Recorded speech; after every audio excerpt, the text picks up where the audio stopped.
Okay, before you do oil furnace combustion analysis, here's two tools that you really need to have.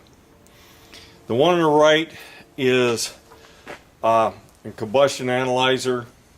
It does efficiency, stack temperature, and CO and O2, or CO2 and O2.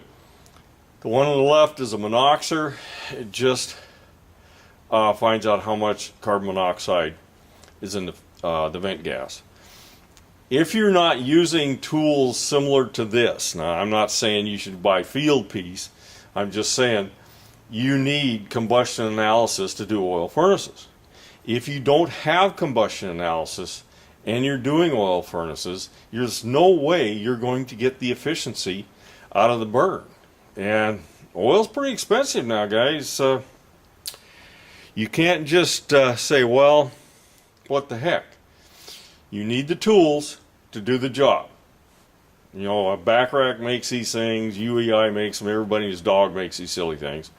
But you need to have combustion analysis. You're really not in the business unless you do.